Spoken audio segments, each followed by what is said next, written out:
पहले का देश नहीं रह गया है।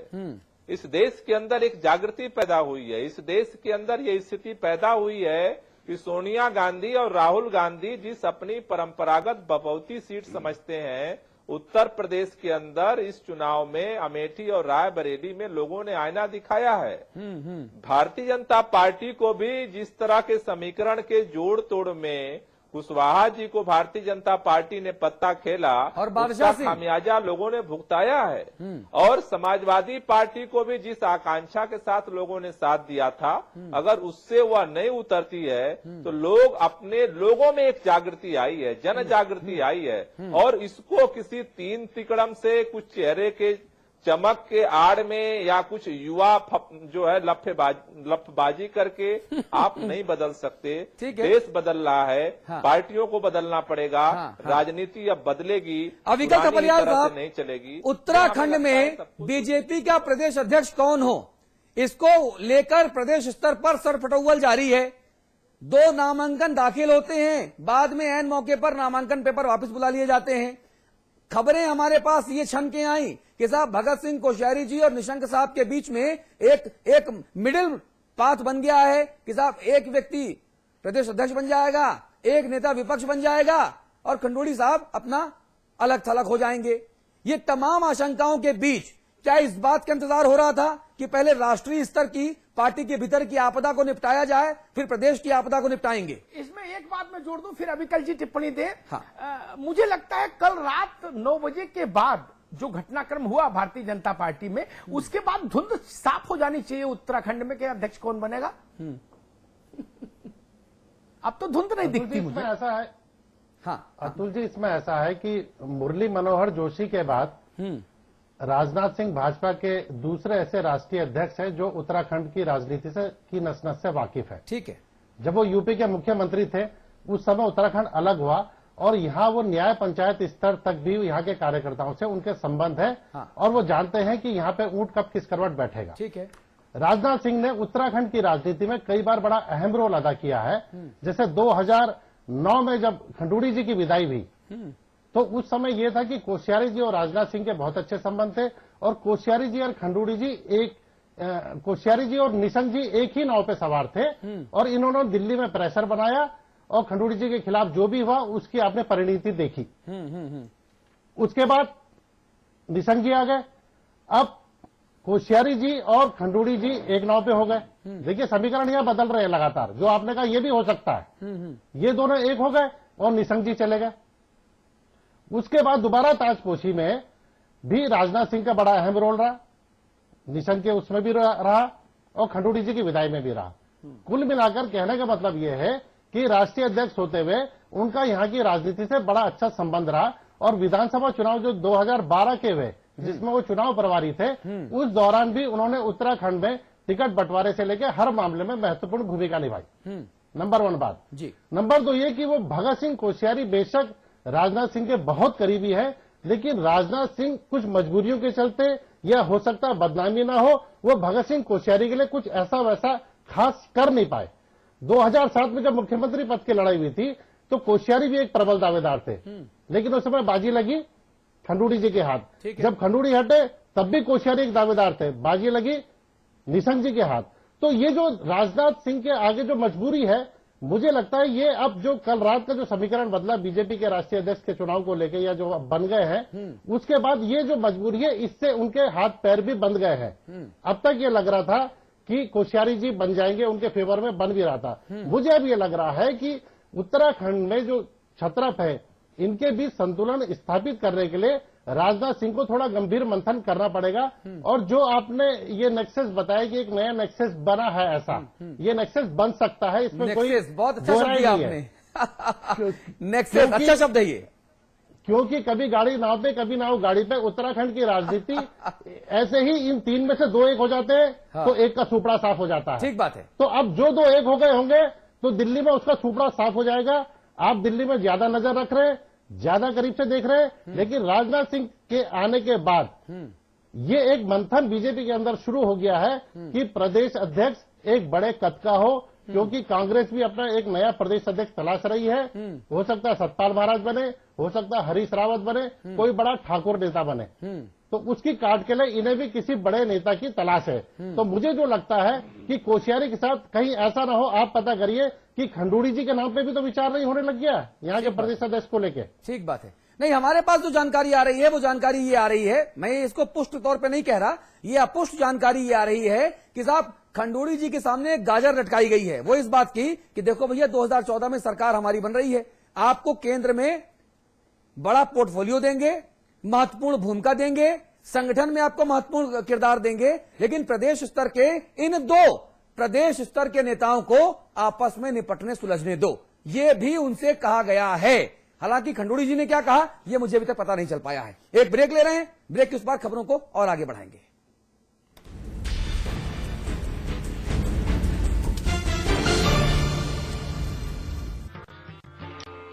कोई जरूरत नहीं है जांच वाच कराने का। 2 महीने भी नहीं हुए हैं गर्भ को, तू और तेरा बाप दोनों बिना जांच के हुए थे, उसके बाद भी और उनके भी। पर दादी, फिर ये कैसे पता चलेगा कि माँ और बच्चा दोनों ठीक हैं? चांस क्यों लेना? क्या चांस? वो देखो परसों से सुनती आती हूँ, इसे ठीक कर कभी सिर पे गिर गया तो आज तक कुछ नहीं, कोई जांच कराने की जरूरत नहीं, कुछ नहीं होगा।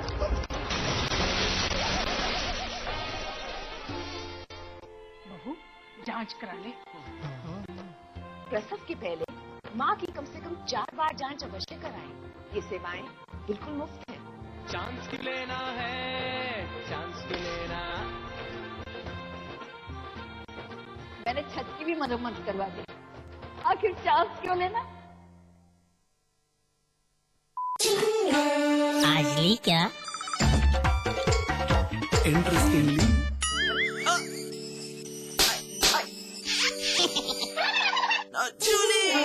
रिफ्रेशिंग मिनी गम। आज ली क्या।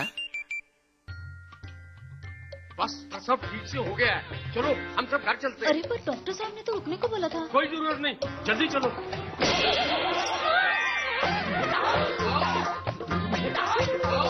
देखा, गड़बड़ प्रसव के बाद का 48 घंटा माँ और बच्चे के लिए सबसे जरूरी है, इसीलिए यहाँ 2 रात रुकना जरूरी है। माँ और बच्चे की जान को लेके चांस क्यों लेना। चांस क्यों लेना है, चांस क्यों लेना।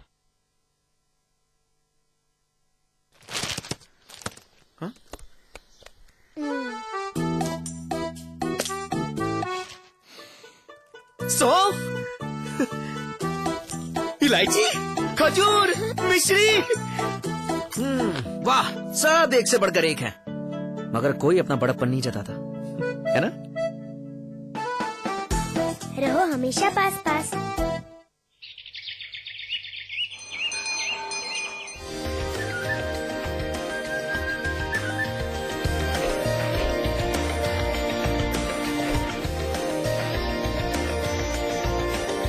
Pentagon Mall, Haridwar, Uttarakhand's largest mall and multiplex by Supertech.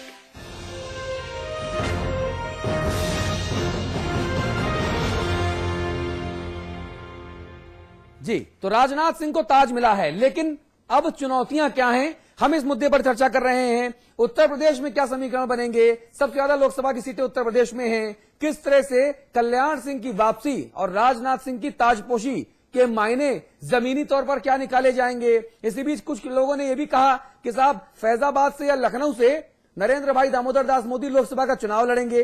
इन तमाम अटकलों के बीच में राजनाथ सिंह का चेहरा सामने आया, गडकरी साहब नेपथ्य में चले गए। अब आगे होगा क्या, यह अपने आप में बहुत बड़ा सवाल है, क्योंकि नरेंद्र भाई दामोदर दास मोदी का बढ़ता हुआ कद, प्राइम मिनिस्ट्रियल कैंडिडेट के तौर पर उनको पोर्ट्रे किया जाना नॉन ऑफिशियल तरीके से, वो राजनाथ सिंह जी के ऊपर कितना भारी पड़ेगा, यह भी समझने वाली बात है। विंध्यवासिनी कुमार साहब, आप कल्याण सिंह जी के छोटे भाई जैसे हैं, बहुत करीबी हैं उनके, अंदर की खबर आपके पास रहती है। नरेंद्र मोदी का बढ़ता हुआ कद और राजनाथ सिंह जी की ताजपोशी के बीच कल्याण सिंह की गडकरी की तारीफ करना, यह किस तरह की खेमेबाजी को हवा देता है। देखिए, नरेंद्र सिंह मोदी जी आज गुजरात के मुख्यमंत्री हैं। राजनाथ सिंह जी उत्तर प्रदेश के मुख्यमंत्री रहे। हाँ। कल्याण सिंह जी मुख्यमंत्री रहे। मैं एक बात आपसे अनुरोध करना चाहूंगा कि भारतीय जनता पार्टी के एक बड़ा लोकतांत्रिक दल है, फैसले आपसी बात विमर्श विचार विमर्श के कारण होते हैं। कल भी जो फैसला हुआ माननीय राजनाथ जी का, वो सबसे विचार विमर्श करके हुआ। आज कल्याण सिंह जी जो फिर से पार्टी में आए हैं, उसमें राजनाथ जी की भी एक भूमिका है, बाकी भी पार्टी के नेताओं की भूमिका थी। और जब गए थे तब भी भूमिका थी राजनाथ सिंह जी की। अब वो बीती बात भूल जाइए। ठीक है, ठीक है। हाँ। तो आज की जो परिस्थिति है, उस परिस्थिति में दोनों लोगों का आना, हाँ, ये उत्तर प्रदेश में भारतीय जनता पार्टी को भी बल देगा, ताकत देगा। दोनों लोगों का पुराना अनुभव है, राजनाथ जी का अनुभव है, और आज मोदी के बारे में पूरे देश में बड़ा उत्साह का वातावरण, और पूरे देश का कार्यकर्ता मानता है कि मोदी की लीडरशिप, मोदी को आगे ले आने का, गुजरात का मुख्यमंत्री रहते हुए देश की पार्टी को लाभ मिलेगा। एक तो ये बात मैं कहना चाहता हूं। दूसरा मेरा कि उनका जो परफॉर्मेंस है मोदी जी का गुजरात के अंदर, उनका जो गवर्नेंस है, इसका लोगों में बड़ा छाप पड़ा है। लोगों में एक अच्छे भाव से लोगों ने देखा है। उनका परफॉर्मेंस 2002 में भी देखा गया था। नहीं, ये मैंने मोदी जी कह रहा हूँ। नहीं, मैं भी मोदी जी का कह रहा हूँ। गुजरात में 2002 में मोदी जी का जो पौरुष और जो उनका प्रताप देखा गया, उसकी पूरी दुनिया ने निंदा की। अटल जी ने भी निंदा की। एक प्रेस कॉन्फ्रेंस में मुझे याद है, एक प्रेस कॉन्फ्रेंस में अटल बिहारी वाजपेयी जी और नरेंद्र मोदी एक साथ बैठे हुए थे। पत्रकारों ने सवाल पूछा अटल जी से। अटल जी ने कहा कि राजधर्म का पालन करना चाहिए हर किसी को। तो मोदी जी ने प्रेस कॉन्फ्रेंस के दौरान ही अटल बिहारी वाजपेयी जी के कान में कहा कि ये भी कह दीजिए मैं राजधर्म का पालन कर रहा हूं। अटल जी ने नहीं कहा और हंसते हुए खड़े हो गए प्रेस कॉन्फ्रेंस से। विंध्यवासिनी जी, नरेंद्र मोदी के ऊपर जो तथाकथित धर्मनिरपेक्ष ताकतें जो हमला कर रही हैं, उनको ये जानना चाहिए आज इस सब चीजों से बेदाग होकर के निकलेंगे, और उनके ऊपर कोई आरोप इस प्रकार का बिल्कुल नहीं है। अच्छा, तो कांग्रेस की कांग्रेस का देखिए जो आप मैं नहीं, सुनिए मैं थोड़ा आपकी जानकारी और बढ़ा दूं। आप जो कह रहे हैं आरोप बिल्कुल नहीं है, तो ये एसआईटी का गठन क्यों हुआ था? तमाम अलग अलग कमीशन के सामने नरेंद्र मोदी पेश ना हो, इसकी कवायद क्यों हुई? आरोपों से मुक्ति किस कुंभ में स्नान करने से हो गई, ये तो पता लगे। और कब हो गई हमें नहीं पता चला। हमको पता नहीं लगा माघी स्नान कब हो गया कुंभ में, जिससे आरोप मुक्त हो गए सब। ऐसा कौन सी माघी पूर्णिमा आई? बाबरी मस्जिद का ढांचा गिराने के आरोपों से मुक्ति हुई नहीं आप लोगों की? जी विंध्यवासिनी जी। हाँ, बताएं। नहीं, ऐसा कौन सा हुआ उपक्रम जिससे हम ये मान लें कि मुक्त हो गए सारे आरोपों से? अभी तो उनके ऊपर कोई आरोप लगा नहीं है, और मैं मानता हूं कि जो आरोपों की लंबी उससे ज्यादा तो, अरे आप किस दुनिया में हैं? कल्याण सिंह जी के नहीं, कल्याण सिंह जी क्या बड़े करीबी मुझे पता है। मुझे नहीं पता कि कल्याण सिंह जी के साथ आपने भी बीजेपी छोड़ी कि नहीं छोड़ी, मुझे नहीं पता। लेकिन मुझे लगता है कि वो जो वक्फा है, जब कल्याण सिंह जी बीजेपी में नहीं थे, लगता है उस दौरान की सारी स्मृतियां आपने अपने मस्तिष्क से इरेज कर दी हैं, डिलीट कर दी हैं क्या? देखिए, मैं भारतीय जनता पार्टी का कार्यकर्ता हूं, सन 65 से काम कर रहा हूं। हाँ, मैं व्यक्ति के कारण काम नहीं करता। हाँ, ये ठीक है कि जब वो दल के नेता थे, मैं भी विधान परिषद में पर हाउस का लीडर था, उसमें भारतीय जनता पार्टी की सरकार थी। नहीं, आपने जो कहा ना, नहीं, आपने जो मोदी साहब को जो क्लीन चिट दी, वो क्लीन चिट आखिरकार निकल के कहां से आई? कौन से मंथन से ये अमृत कलश के भीतर से चिट निकाली भैया आपने? कुछ उनके ऊपर कोई आरोप साबित नहीं हुआ। जहां आरोप साबित है, अरे आरोप साबित होना, सुनिए कुमार साहब, आरोप साबित होना और आरोप ना होना दोनों में बड़ा अंतर है। अपने आप को दुरुस्त कर लीजिए। उनके ऊपर आरोप हैं लेकिन साबित नहीं हुए। आपने ये कहा कि उनके ऊपर आरोप ही नहीं है, मतलब साबित नहीं हुआ, कौन सा आरोप है? अरे हम बताएं, विंध्यवासिनी जी जिन पर आरोप है उत्तर प्रदेश में, उन पर तो कोई कार्रवाई हो नहीं। विंध्यवासिनी जी, अरे विंध्यवासिनी जी, अगर आपके फार्मूले को मैं मान लूं कि चुनाव जीतना आरोप मुक्ति है, अगर मैं मान लूं, हालांकि मैं मानूंगा नहीं, लेकिन अगर मैं मान लूं, तो मुझे कांग्रेस को बरी कर देना होगा 84 के दंगे से। मुझे बरी कर देना होगा कांग्रेस को इमरजेंसी से।